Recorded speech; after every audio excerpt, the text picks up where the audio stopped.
Hello class 10th के बच्चों। आप सभी का स्वागत है हमारे यूट्यूब चैनल मज़ेदार पढ़ाई विद नमन .. में। आज हम पढ़ेंगे क्लास 10th की बुक फर्स्ट फ्लाइट का पोइट्री का chapter number 1 the dust of snow, जो कि हमारे 2023 और 24 के सिलेबस में है। डस्ट ऑफ स्नो में सिंपली आप पढ़ेंगे कि कैसे रॉबर्ट फ्रॉस्ट का मूड चेंज हुआ और एक्सेट्रा। और डस्ट ऑफ स्नो के अलावा आप यहाँ पर जो कुछ क्वेश्चंस भी पाएंगे जो कि मैंने खुद चैप्टर वाइज बनाए।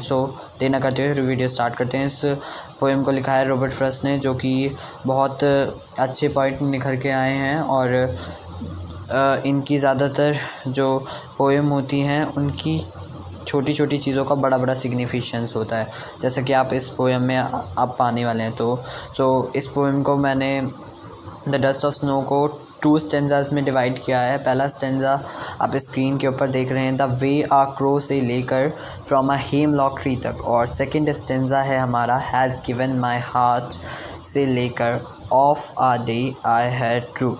पहला स्टेंजा स्टार्ट करते हैं। The way a crow shook down on me the dust of snow from a hemlock tree.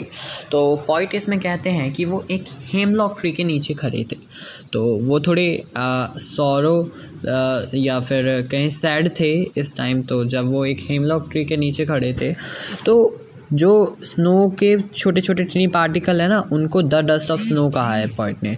तो जो डस्ट ऑफ स्नो थे वो उसको इनके ऊपर शूक डाउन किया गया, किसके द्वारा? क्रो के द्वारा। जब वो, तो सिंपली इस वर्ड्स में कहें तो जब पॉइट एक हेमलॉक ट्री के नीचे खड़े थे तो एक क्रो ने उनके ऊपर थोड़ी सी स्नो के चिनी चिनी पार्टिकल्स को उनके ऊपर डाला, जब उसने अपनी पोजीशंस को चेंज किया था, या फिर ऐसा हुआ होगा कि उसने अपने फैदर्स को हिलाया होगा तो थोड़ी सी स्नो पॉइंट रॉबर्ट फ्रॉस्ट के ऊपर गिर गई होगी। तो रॉबर्ट फ्रॉस्ट बहुत ही ज़्यादा सैड थे और सोरो थे, इसीलिए उन्होंने इस हेमलॉक ट्री को इस पोयम में रिप्रेजेंट किया है। तो हेमलॉक ट्री की बात करें तो वो एक पॉइजनस ट्री होता है जो कि लैटिन अमेरिका में पाया जाता है, और ये थोड़े बिग बिग प्लांट्स होते हैं जैसा कि आप स्क्रीन पर देख ही रहे हैं। और स्नो के टाइम पर इनकी पत्तियों के ऊपर थोड़ी थोड़ी स्नो जम जाया करती है अक्सर। तो वैसे अगर हम बात करें तो ये भी पूरे के पूरे नेगेटिविटी के प्रतीक होते हैं। और हम एक क्रो की बात करें तो वो भी बहुत ही ज़्यादा नेगेटिव वे में देखा जाता है। इसे बैड ओमन या फिर अपशगुनी बर्ड भी कहा जाता है।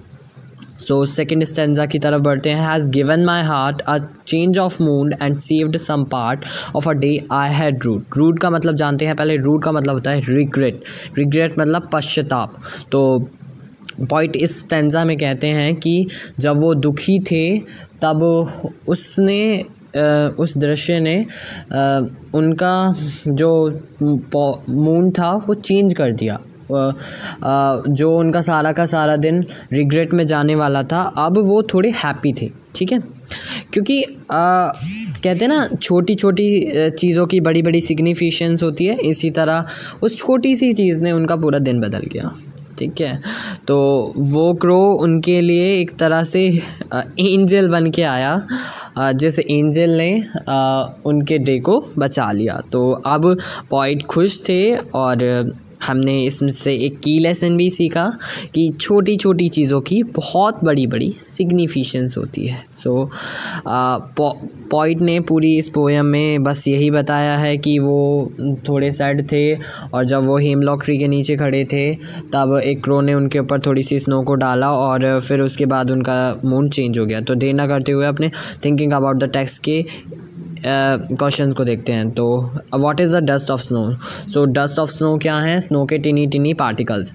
What does the poet say has change his mood? Poet ने क्या कहा, इससे क्या कहना चाहते हैं कि उनका मूड चेंज हो गया। हाँ, क्योंकि वो सैड थे तो उनका मूड चेंज हो गया, वो अब जॉयफुलनेस के से भर चुके थे। मीनिंग कि उस दृश्य ने या फिर उस क्रो ने उनके सारे दिन को बदल दिया। तो वो मूड उनका कैसे चेंज हुआ, जब क्रो ने उनके ऊपर स्नो को शूक डाउन किया था, तो तब वो सॉरोफुलनेस से हैप्पी हो चुके थे। ठीक है। Question number second, what are the bird that are usually name in poem? Do you think a crow is often mention in poem? What images come to your mind when you think of a crow? तो इसमें question ये बोल रहा है कि कौन कौन से आपने बर्ड्स देखे हैं जो यूजुअली पोएम में होते हैं। तो कुकू, नाइटिंगेल और जो कि मधुर आवाज़ और सुंदर पक्षी होते हैं ज़्यादा से ज़्यादा, ऐसे एक्सेट्रा बहुत सारे पॉइंट उनका यूज़ करते हैं। बट बहुत ही कम केसेस में क्रो जैसे क्रो जैसे बर्ड को पोएम्स में मेंशन किया जा सकता है। तो क्रो को जब हम देखते हैं तो एक हार्श वॉइस और बैड ओमन की तरह हमारे सामने निखर के आता है, और ख़ासकर इसकी वॉइस जो होती है वो कठोर वॉइस वो ज़रूर यहाँ पर आ जाती है। तो पॉइंट नंबर सेकंड की तरफ बढ़ते हैं। Again, what is a hemlock tree? Why doesn't poet write about a more beautiful tree such as a maple and a oak और अ पाइन? हाँ, तो इस पॉइंट में ये क्वेश्चन पूछ रहा है कि हेमलॉक ट्री क्या है। तो हेमलॉक ट्री एक पॉइजनस ट्री है। तो पॉइंट ने ये ओक, मेपल और पाइन जैसे सुंदर सुंदर ट्रीज़ को क्यों नहीं मेंशन किया? क्योंकि वो नेगेटिविटी से भरे हुए थे। तो वो दर्शाना चाहते थे उस नेगेटिव नेचर को, मतलब कि वो परेशान थे, तो इसलिए उन्होंने नेगेटिविटी से भरे पॉइजनस ट्री का उपयोग किया ताकि वो दर्शा सके कि हाँ वो सैड हैं। ठीक है। क्वेश्चन नंबर 3 की तरफ बढ़ते हैं। Point number 3, what do the crow and hemlock tree represent? Joy और सोरो? What does the dust of snow that the crow shake of a hemlock tree stand for? तो सिंपली ये जो क्रो हैं और हेमलॉक ट्री हैं ये sorrowful नेस को दर्शाते हैं, और जबकि dust of snow peaceful calmness और जॉयफुलनेस को दर्शाती है। ठीक है। हैव यू तो क्वेश्चन नंबर 3 जो है वो आपके माइंड की थिंकिंग के अबाउट है। तो मैं इसको एक बार आपको एक्सप्लेन कर देता हूँ। Have ever there been side when you felt depressed और होपलेस? तो क्वेश्चन कह रहा है कि बहुत बार ऐसा हुआ होगा कि जब आप डिप्रेस्ड हुए होंगे और आपको होपलेस यानी आशाहीन फील हुआ होगा। तो ऐसा कभी हुआ है? अगर हाँ तो आप लिख सकते हैं have you experience a similar movement that change your mood that day?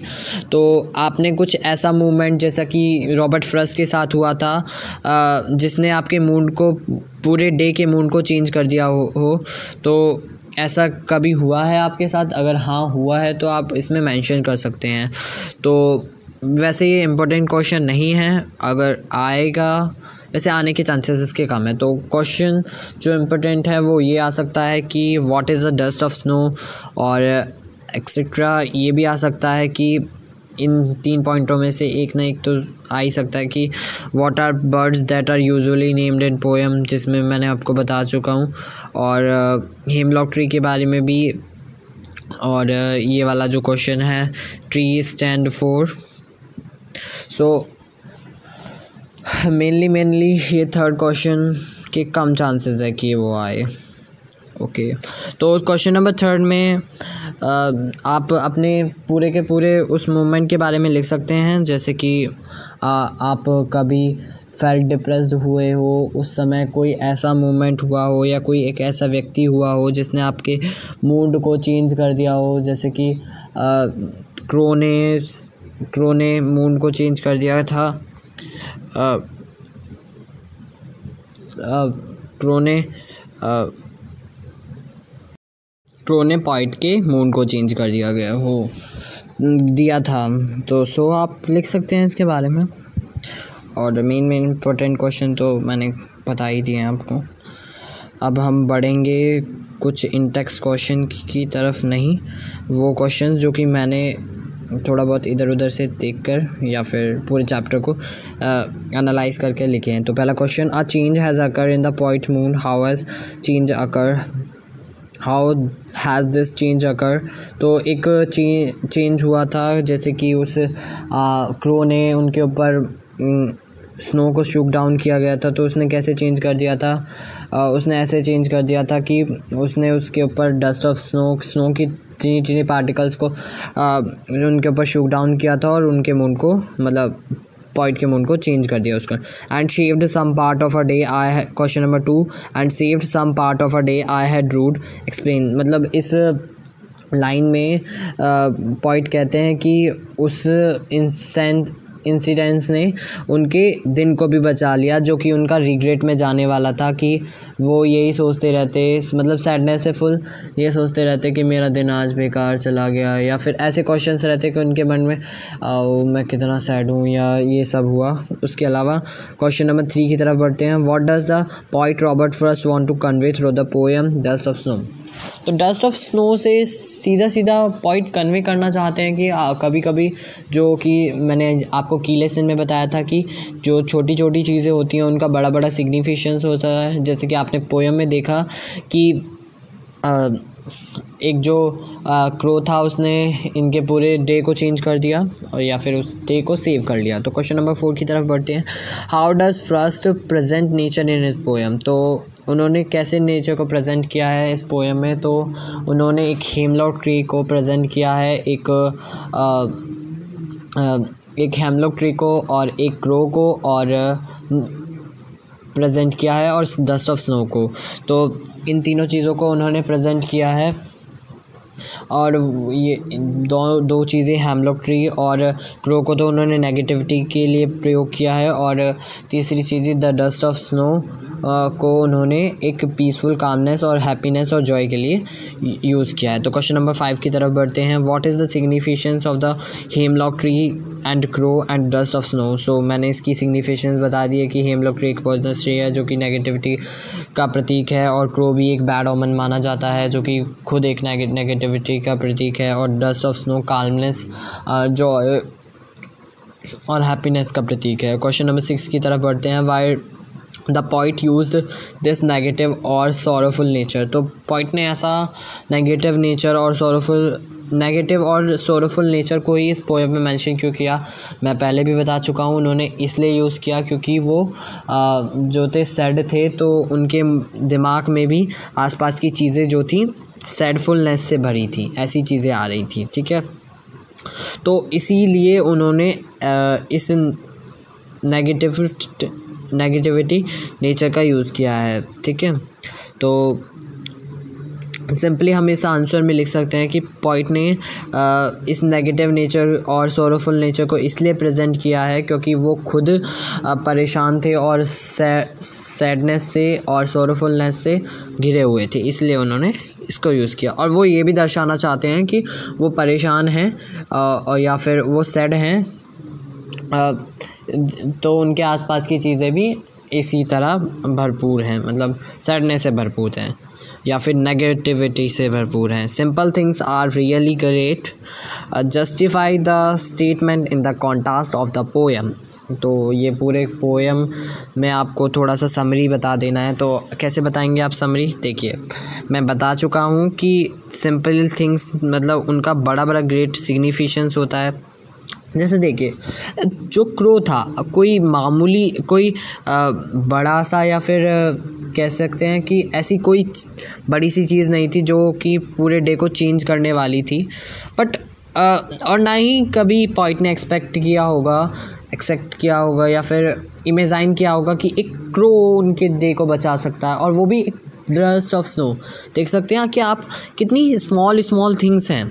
ठीक है, तो हम कह सकते हैं ना वो स्मॉल थिंग्स जो कि पूरे हमारे डे को रिग्रेट होने से बचा सकती हैं, तो क्या वो ग्रेट नहीं हुई? तो सिंपली हम आंसर में क्या लिखेंगे कि वो जो क्रो था या फिर कहें वो जो एक क्रो था और एक स्नो के पार्टिकल्स थे, उन्होंने जो कि सिंपल थिंग्स थे, उन्होंने पोइट का पूरा डे बचा लिया। ठीक है, सो थैंक यू। उम्मीद करता हूँ आपको वीडियो अच्छी लगी होगी। अगर वीडियो बिल्कुल भी अच्छी पसंद आई हो तो लाइक करना बिल्कुल ना भूलें और ऐसी वीडियोस पाने के लिए